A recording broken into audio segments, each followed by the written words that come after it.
Allez, bonjour à toutes, bonjour à tous et bienvenue pour un nouveau numéro de Confine Live et une nouvelle semaine qui nous attend avec des belles surprises en alternant toujours rallycross et rallye.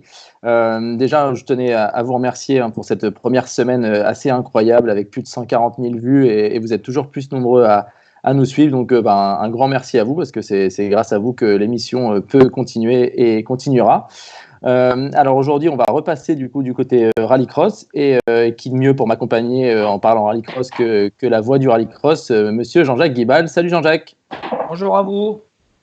Comment tu vas Jean-Jacques? En forme? Ah, je vais bien. Bon, avec un peu de neige juste sur le Mont Verdun, mais ça va. Et puis comme je vois sur l'écran deux notoriétés illustres du rallycross. Bah, en effet, alors ouais, on est plutôt gâtés aujourd'hui au niveau des invités. Vous les aurez forcément reconnus. Donc, ce sont de grands pilotes avant tout qui nous ont fait frissonner ces dernières années par leur pilotage et leur attaque. Mais aujourd'hui, on les a invités avec une autre casquette. C'est aussi des team managers. Ils gèrent chacun leur structure avec Olymeka pour l'un, Vision Promosport pour l'autre. Alors, on va accueillir David Olivier. Bonjour David. Bonjour à tous. Et de l'autre côté, donc Jean-Sébastien Vigion, que vous connaissez tous. Si vous venez du rallye, vous le connaissez. Si vous êtes dans le rallycross, vous le connaissez aussi. Salut Jean-Seb. Salut Mathieu, salut tout le monde. Bon, première question avant de laisser la parole à Jean-Jacques pour parler du confinement. Première question existentielle et temporelle aussi. Je vois que le confinement n'a pas encore duré assez longtemps pour vous faire pousser les cheveux, non? Ben, écoute, moi c'est parti. Pourtant là, je persiste. Je pense que ça va pas tarder à. Normalement, tout dépend quand est-ce que mais j'aurai peut-être les cheveux longs. Okay. Moi, j'ai plutôt baissé les bras. Pour ceux qui m'ont vu l'année dernière, là, du coup, j'ai fini par tout enlever. Comme ça, au moins, ça se voit plus qu'il en manque à pas mal d'endroits. Ok. Allez, Jean-Jacques, vas-y. Attaque-nous cette 7e épisode de Confine Live. J'espère que tout va bien chez vous, que tout va bien partout dans le monde du rallycross. On est un petit peu tous confinés. Et puis, la nouveauté, c'est qu'on a quand même deux pilotes qui sortent des formules de promotion. C'est de là que vous venez quand même. Et comme vous allez devenir maintenant partenaire des formules de promotion et en étant chacun ennemi sur les team managers, chacun sa structure, il y a de la nouveauté un petit peu avec Jean-Sébastien Vigion, qui a préféré... et j'espère ne pas me tromper, c'est prendre le rallycross comme son lieu de bataille. Tu vas te confronter à quelqu'un qui, lui, connaît tout là-bas dedans, c'est-à-dire l'équipe Olymeka. Ouais, complètement. En fait, si tu veux, on avait déjà lancé un peu l'idée quand on a intégré Arthur à mes côtés dès cette année. C'est quelque chose qui me trottait en tête depuis pas mal de temps.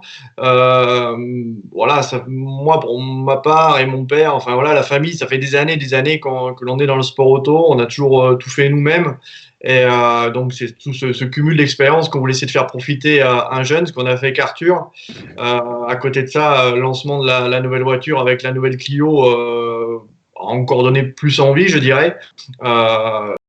Donc voilà, on s'est lancé totalement là-dedans. Plus rallycross que rallye. Voilà, on est dedans. Maintenant, on est revenu depuis 2 ans en rallycross, donc c'était logique, je dirais. Je dis pas que je fais une croix sur le rallye, ni côté structure, ni rien du tout, bien au contraire.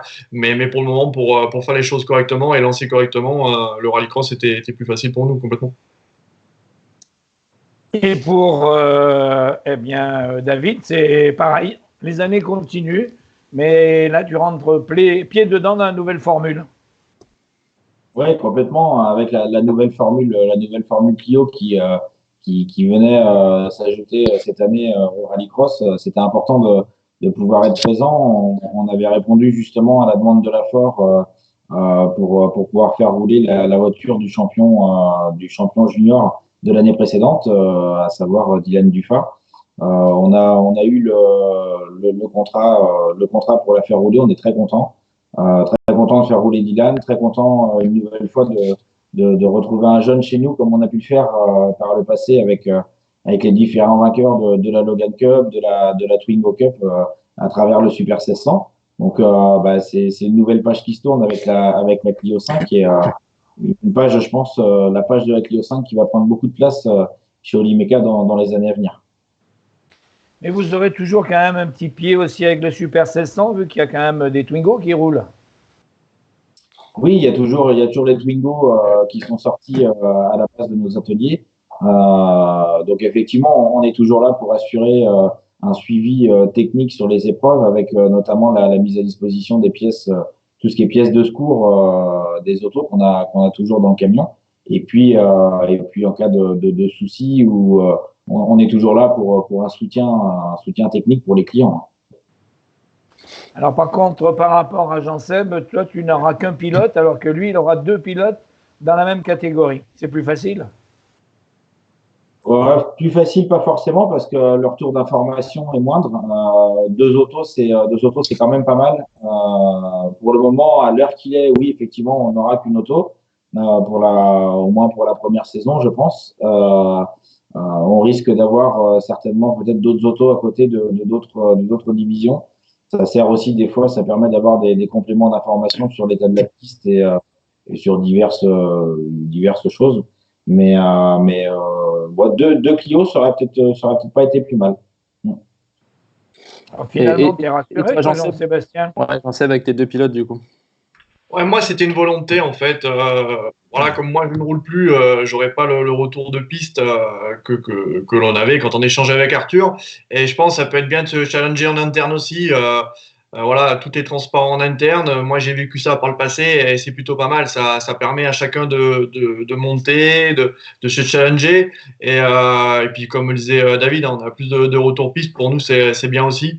Donc, clairement, nous, c'était une volonté. On aurait peut-être pu peut-être avoir une troisième, mais dans l'idée, je voulais quand même faire les choses correctement, me limiter à 2 pour être sûr de bien gérer la situation et faire les choses step by step. Donc voilà, puis c'est super dans le sens en plus où j'ai Arthur j'ai pris un peu à la pouponnière l'année dernière et on va repartir avec Tom dans le même état d'esprit. Arthur aura d'autres prétentions lui parce que voilà, ça sera sa 3e année en formule de promotion. Il n'est pas passé loin de la victoire l'an passé. Sur à quelques reprises, donc du coup il a vraiment envie de faire les choses correctement, de gravir un échelon de plus. Et Tom, lui, Tom sera là pour essayer de surprendre et puis essayer d'apprendre tout simplement. D'accord. Bon messieurs, on parle de la casquette de team manager et c'est l'axe sur lequel on va essayer de rester toute l'émission, mais on va revenir un petit peu rapidement sur votre partie pilote. David, est-ce que ça va pas te manquer, toi, de pas rouler cette année? Si, forcément, ça va forcément manquer. Cette année, là, avec les conditions, on va dire, qu'il y a, c'est un peu moins dans les priorités, mais effectivement, oui, ça va manquer. Après, de m'occuper, j'ai déjà eu l'année où j'ai fait rouler Cyril Raymond, où on l'a fait rouler dans l'équipe. C'était une année où j'avais pas roulé du tout. Au final, c'est bien plus stressant de s'occuper de pilote que de rouler soi-même. Donc, je pense que si je suis bien occupé cette année avec ça, ça va permettre de combler le manque. Ok.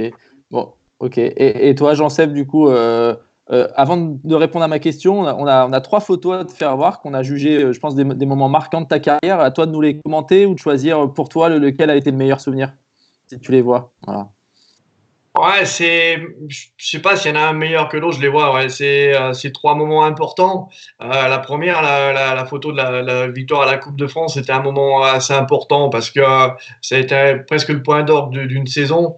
C'était pas prévu au début de saison que je sois à la finale. Quand on a vu que ça pouvait se qualifier, on y a été. Et franchement, je m'étais régalé. Cette Clio Maxi, je la connaissais par cœur. C'était vraiment un très très bon moment. Là, ouais, la deuxième m'a permis d'avoir vraiment un volant super sympa l'année d'après. Je termine entre Denis Nobeck et Sébastien Loeb lors du Rail du Var 2008 et c'était un moment important qui m'a permis de gravir l'échelon chez Peugeot l'année d'après. Et ouais, la dernière, cette année, encore une fois, c'est encore différent. Là, on bosse à 3 sur la caisse. Ça n'a rien à voir avec les 2 autres où j'avais beaucoup de monde autour de moi, où tout était structuré. Là, cette année, c'est au forceps qu'on a été la chercher. Et, donc, c'est un moment aussi qui a énormément de valeur. Et du coup, ça va te manquer, tu penses, cette année? Au moins la partie rallycross. Tu auras peut-être des choses à nous annoncer un peu plus tard pour d'autres disciplines, mais en rallycross, ça va te manquer? Et écoute, ça va me manquer, oui et non, dans le sens où, certes, le côté piste, le côté pilote, c'est ma passion. Je me lève pour ça, je m'endors pour ça, je mange pour ça. Enfin voilà. Après, ça représente énormément de sacrifices. L'an passé, ça a été de gros sacrifices de temps, de tout pour bosser sur cette voiture et arriver à la faire marcher. C'est quelque chose que j'avais complètement sous-estimé et je m'en suis aperçu lorsque je suis arrivé en supercar. Je pensais pas du tout que ça allait être un investissement pareil au quotidien. Donc du coup, ouais, je suis pas sûr que ça manque vraiment, hein. J'ai vu avec Arthur l'année dernière qu'il y avait pas mal de jobs. Voilà, je pense que je vais être bien occupé avec les deux loustiques cette année. Donc, ça va peut-être me manquer un peu quand je vais regarder la finale Supercar se lancer. Mais à côté de ça, je pense qu'il y aura pas mal de travail. Donc, ça va bien se passer. Ok. Bon, Jean-Jacques, est-ce que tu as une Pige petite question? Ouais, vas-y, Jean-Jacques. et une pige tous les deux sur un beau rallycross. Pourquoi pas? Ouais, nous aussi on y a pensé. En France, honnêtement, non, c'est clairement non parce que je préfère vraiment bien m'occuper d'Arthur et Tom et c'est l'axe prioritaire. Après, forcément, on a toujours la voiture. Je m'étais dit pourquoi pas essayer de faire l'OEAC ou une manche européenne avec. Mais bon, tout dépend des budgets, dépend de tout ça. Et pour le moment, j'ai vraiment pas du tout axé mes priorités là-dessus. Ok. Bon, et Jean-Jacques, on va recentrer le débat et un petit peu sur la partie team manager. Jean-Jacques, vas-y, une question pour l'un des deux. Ouais, le problème, c'est que l'avantage pour les pilotes que vous avez, c'est qu'ils rentrent dans une cellule familiale. Mais il faut aussi la séparer parce qu'il y a ce côté-là, il y a les parents, il y a le gamin et il y a vous. Il y a des moments, je pense que ça doit être difficile, non? Pour tous les deux, hein, la question. Ouais, nous, on a connu ça beaucoup avec tous les jeunes qu'on a fait rouler justement depuis toutes les formules de promotion sur le volant Super 1600 de la Ford. Il y a eu effectivement des moments un petit peu plus compliqués où il a fallu mettre un petit peu de limite entre ce qu'on appelle globalement les paires de pilotes et l'équipe. C'est toujours un petit peu, ça peut toujours être un petit peu compliqué. Mais franchement, sur le nombre de jeunes qu'on a eu à faire rouler, on va dire que ça s'est plutôt globalement plutôt bien passé. Ouais, nous aussi. Je pense que voilà, il faut pas que le père vive la passion du fils au travers du fils, c'est le cas de le dire. Mais voilà, faut mettre les barrières et puis laisser le jeune s'épanouir sans contrainte. C'est pas toujours évident, hein. Je me mets à la place des parents et c'est vrai que c'est pas évident. Mais pour les aider à grandir et à se faire. C'est un excellent moyen de maturité, je dirais, le rallycross, parce qu'on se retrouve sur une ligne de départ face à 4-5 autres garçons qui ont la même envie que nous. Moi, j'en suis passé par là, et quand tu as 20 ans, en Coupe Saxon, on se retrouvait à côté d'un gars de 35-36 ans et qui te jetait un regard et qui avait juste envie de te tuer au premier virage. Ça t'apprend, ça te forge. Donc du coup, il faut laisser les jeunes se faire là-dessus. Et c'est pas toujours facile, mais bon, on y arrive. Ouais, avec Arthur, ça se passait bien, et avec Tom, il n'y a aucune raison, sachant que le papa de Tom est un ancien rallyman en plus, donc connaît ça très bien, donc je pense pas qu'il y ait de problème là-dessus. Et donc, du coup, qu'est-ce qui est le plus stressant? C'est d'être pilote ou team manager, entre guillemets, ou suivre son pilote? David, qu'est-ce qui est le plus stressant, toi qui as connu un petit peu les deux? Ah, moi, clairement, le plus stressant, c'est vraiment d'être team manager, hein. Vraiment, c'est de regarder, mais même globalement, hein, même sans parler de la casquette de team manager, la casquette de préparateur déjà.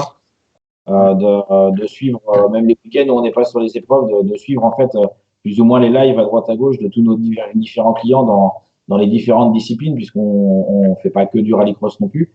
Et en fait, voilà, le plus stressant, c'est vraiment quand on est dans la mécanique comme nous, où on fait nous-mêmes les moteurs, les boîtes, etc. Et d'imaginer toutes ces pièces en mouvement pendant qu'on est au bord de la piste. Autant dans la voiture avec le casque, on n'y pense pas trop, mais autant du bord de la piste, on se dit que ça fait quand même beaucoup de pièces en mouvement et il faut que ça aille jusqu'au bout de la manche, de la demi ou de la finale. Et c'est vrai que tout ça, moi, c'est plutôt pour le côté mécanique hein, qui me stresse toujours énormément du bord de la piste. Ok. Et toi, Jean-Sept, du coup, ça va être un peu une nouvelle casquette, ça, de pas du tout mettre ton casque, toi, mais juste le casque de spotter ou suivre ton pilote. Du coup, comment tu penses l'aborder et le gérer? Ouais, c'est vraiment pas évident.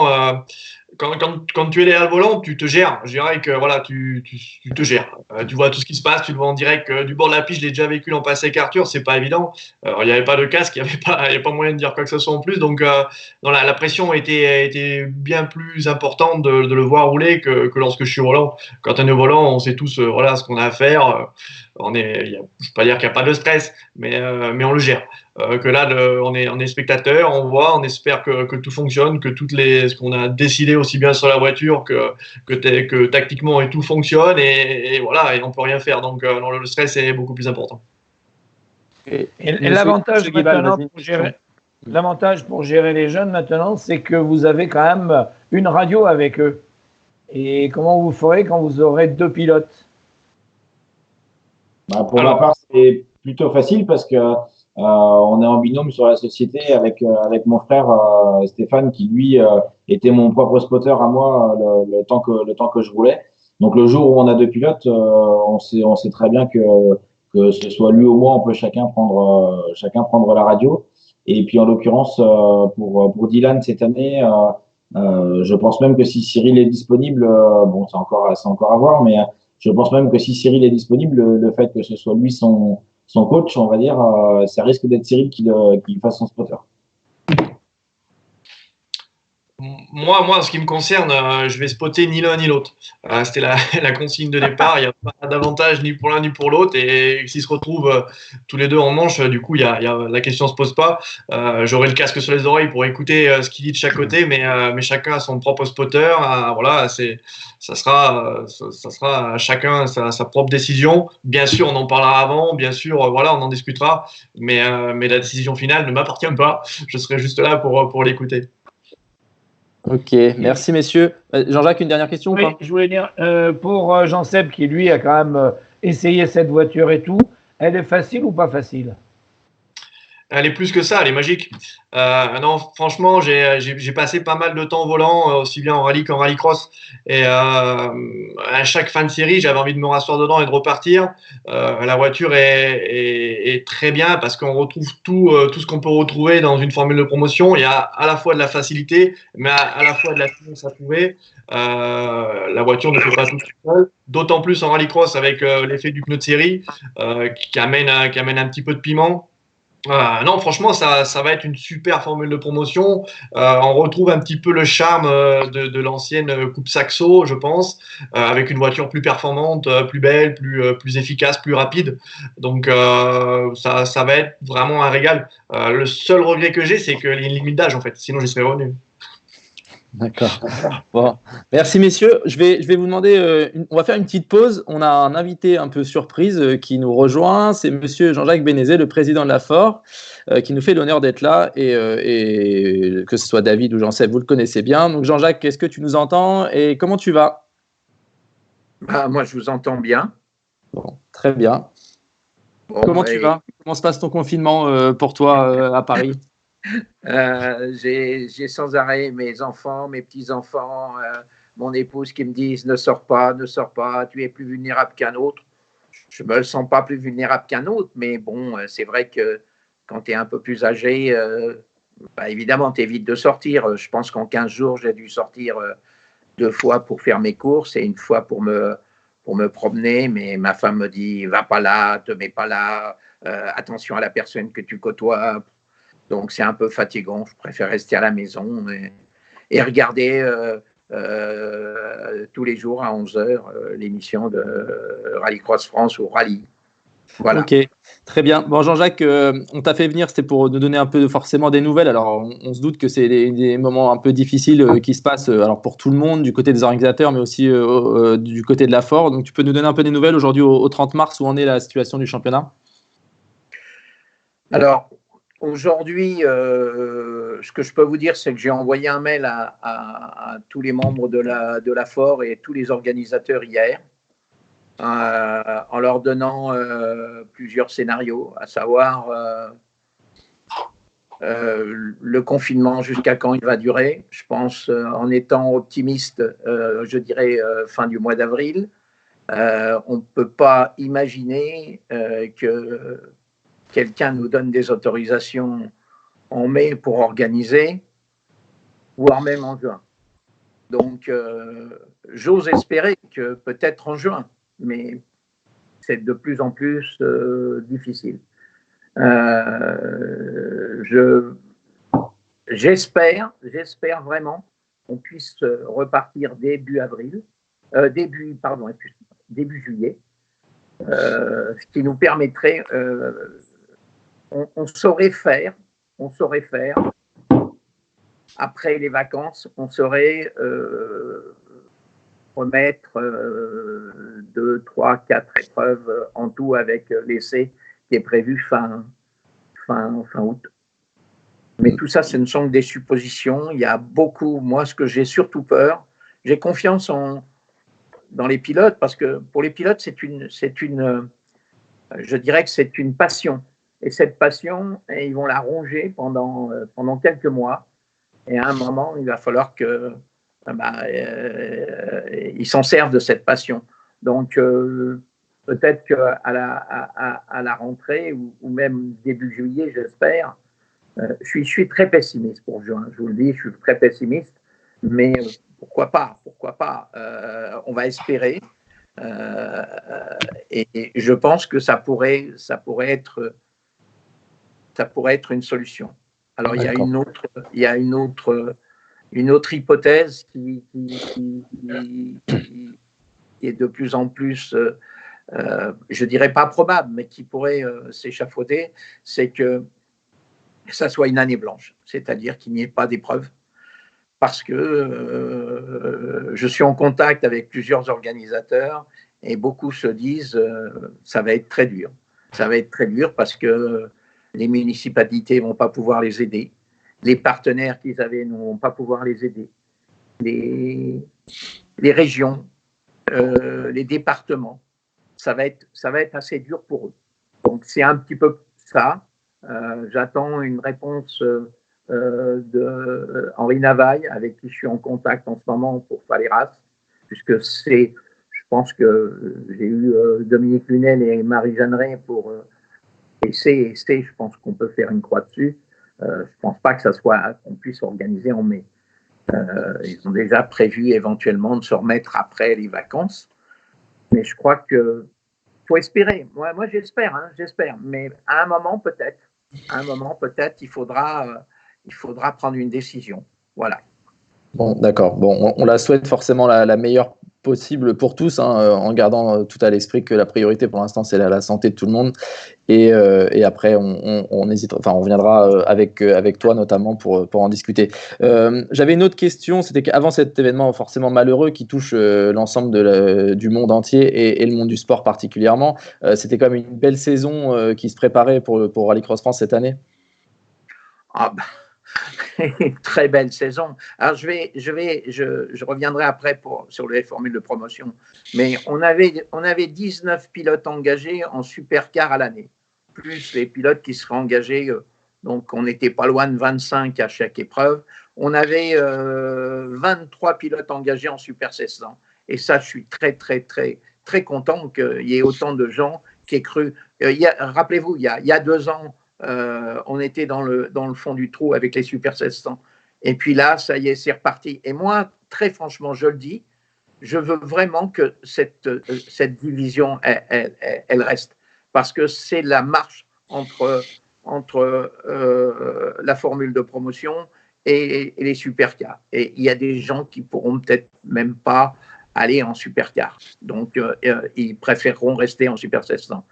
Donc tout ça, et alors les D3, n'en parlons pas, les D3 c'était 23, je crois, ou 25 voitures, un peu moins en D4, mais voilà, je pense que c'était un très très beau championnat.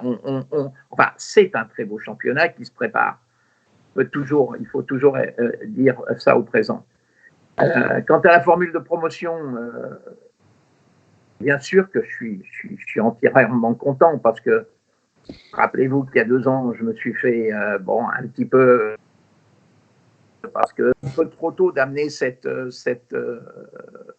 formule de promotion. Aujourd'hui, j'ai senti de la part de Renault une réelle volonté d'être parmi nous. La fédération nous a suivis aussi. Et puis, on a eu la chance que ce championnat junior existe et aussi, et je ne vous cache pas que c'est un petit peu ma satisfaction que cette coupe féminine arrive. Il y a longtemps que j'y pensais. J'en avais parlé au tout début avec Philippe, à qui je pense souvent parce que là il aurait aimé voir ça. Au début, je voulais faire la coupe Twingo, je voulais en faire qu'une coupe féminine. Et il était d'accord. Il m'avait dit vas-y, fonce. Et après, j'ai eu la trouille. J'ai eu la trouille de ne pas avoir assez de.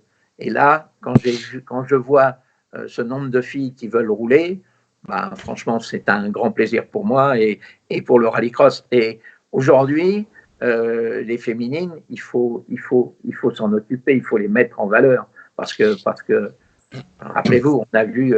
Moi, j'en ai connu des filles. Hein, j'ai connu beaucoup de filles, plus de 40 ans. Jean-Sébastien aussi. Jean-Sébastien aussi, il a connu beaucoup de filles. Oui. C'est pas moi le don du rallycross. Hein. Moi, je parle pour le rallycross. Hein. Bien sûr. Voilà. Mais c'est une grande satisfaction pour ces deux formules promotion et puis pour ce championnat. Effectivement, on avait un super plateau. Ça devrait faire un très très beau championnat. Et pour rester dans le positif, et après on va conclure assez rapidement, pour rester dans le positif et en attendant la reprise, je crois que tu as une bonne nouvelle à nous annoncer là, qui a été confirmée en fin de semaine dernière du côté de la FOR pour notamment la diffusion du championnat. Alors, il faut savoir que j'ai bataillé ferme, très ferme. Je dirais que je rentrais par la porte, il me foutait à la porte, j'ai essayé de rentrer par les fenêtres, il fermait les fenêtres. J'ai bataillé très fort avec l'équipe parce que ils avaient décidé qu'ils ne repartaient pas avec nous. Donc j'ai bataillé très fort avec eux et puis voilà, ils m'ont annoncé la semaine dernière qu'ils allaient repartir avec nous en 2020. Alors peut-être parce qu'ils n'ont pas grand-chose à retransmettre, mais je pense ou parce que c'est un beau championnat, ou c'est parce que c'est un beau championnat qui se prépare. Oui, parce que c'est aussi un beau championnat. Je pense que moi, je crois que j'ai tout fait pour leur mettre en valeur. Hein. Je leur ai dit, regardez, il y a ça. Regardez le nombre de pilotes qu'on va avoir. On vous fait de très belles images. Ils sont très satisfaits des images. Donc, je ne comprenais pas. En plus de ça, si tu veux, quand j'ai su ça, je crois que je suis revenu fin février. J'étais parti 5 jours en voyage. Et en arrivant à l'aéroport, j'avais un message comme quoi ils ne repartaient pas avec nous. Alors que 15 jours avant, on avait déjeuné avec eux et c'était bon, on repartait. Donc la déception était énorme parce que bon, on pourra, même si un jour on n'a pas de télévision, on s'en sortira, hein, même sans télévision. Mais c'est quand même mieux d'avoir de la télévision, quoi. Surtout la chaîne TNT. Ok. Bon, est-ce que Jean-Seb et David, vous avez une petite question pour le président avant de le laisser tranquille? Bah moi j'attends. Hein. Il a déjà bien, il nous a bien raconté déjà ce qu'on voulait entendre. Une question à Jean-Jacques. Tu penses que, allez, c'est sur le confinement. Tu penses que sur le confinement, tu vas plutôt prendre du poids ou en perdre? Allez, on va parler comme ça. Alors, je vais vous dire quelque chose. Le matin, quand je me lève, je pense au petit déjeuner. Dans la matinée, ça fait plus de 10 ans que je suis à la retraite. Ça fait plus de 10 ans que je dis je vais ranger mes placards et je me suis enfin décidé à le faire. Le matin, je pense au petit déjeuner. Et dans la matinée, je pense au déjeuner. L'après-midi, je fais la sieste et quand je me réveille, je fais quelque chose, mais je pense au dîner du soir. Donc, effectivement, on peut penser que j'ai pris du poids. Eh bien, je vous le dis, j'ai pratiquement pas pris grand-chose. Donc, j'en avais perdu beaucoup dans l'automne. J'en avais perdu beaucoup. Et j'espère que je ne reprendrai pas. Mais pour revenir à ces deux team managers, je voulais juste dire un mot. Bravo à tous les deux. David je le connais et on a eu des expériences avec eux, avec Olimetka. J'ai pas grand-chose à dire. Avec Jean-Seb, c'est plus un ami, c'est un type avec qui j'ai de très bonnes relations. Et je suis persuadé qu'il va faire un très bon team avec ces deux pilotes. Là où ça va être difficile, je pense qu'il est suffisamment diplomate pour le faire. Moi, à partir de cette année, j'ai délégué à André, parce que vous connaissez mon peu de diplomatie des fois que j'ai. Donc, des fois, avec certains pilotes, c'était pas toujours très, très rigolo. Et des fois, j'avais envie de... Allez, on va pas être... J'ai envie de distribuer des claques parce que franchement, c'était pas bien, quoi. Moi, j'ai jamais aimé voir une voiture sur le toit. Jamais, jamais. Moi, ça m'est arrivé souvent d'ailleurs. Mais quand je sortais et que les gens m'applaudissaient, j'en avais gros sur la patate. Donc, j'ai jamais aimé voir les voitures sur le toit. Ok, Jean-Seb, une petite question et après on clôturera. Ouais, écoute, je l'appelle assez souvent, Jean-Jacques, pour lui poser pas mal de questions sur le championnat. Donc, non, pas spécialement de questions. J'ai rien de spécial. C'est vrai que la question de David était quand même bien trouvée. J'admets que là, il m'a bien devancé. Oh, ça marche. Bon, merci Jean-Jacques. On n'hésitera pas à revenir, à te réinviter si des nouvelles devaient. Et puis, prends soin de toi. Allez, à bientôt, Jean-Jacques. Merci, à bientôt. À bientôt. Allez, on est de retour. Merci à tous d'avoir écouté. Jean-Jacques avait des petites choses à nous dire sur la suite du championnat. Je pense que tout le monde était intéressé d'en savoir un petit peu plus. Alors, on ne repart pas forcément avec des réponses, mais là, pour le coup, personne n'y peut rien. On est un peu dépendant de ce qui se passe. Allez, on va repartir un peu à parler de rallycross avec vous. On avait une petite chose un peu décalée. C'est un peu le thème de Confine Live. Alors Jean-Seb, on sait que parmi toutes tes casquettes ou tous tes bonnets, comme tu nous as fait voir tout à l'heure, il y a aussi celle du commentateur de la chaîne L'Équipe que tu as. Est-ce que tu peux nous raconter un petit peu comment tu l'as vécu cette expérience? Parce que bon, les retours ont été plutôt bons de la part de tout le monde. Comment tu l'as vécu toi cette expérience? Écoute, c'était franchement sympa. Voilà, on a commencé comme ça et l'an passé, je me suis régalé. C'était un peu plus compliqué honnêtement quand je roule parce que je vais pas commenter ce que je fais, quoi. Mais non, c'était bien. Ça m'a permis de découvrir en plus pas mal de choses sur les autres divisions. Pendant le temps du week-end, donc du coup j'ai un petit rallycross à chaque fois et non, pour le coup c'est une casquette qui est vraiment intéressante et voilà, c'est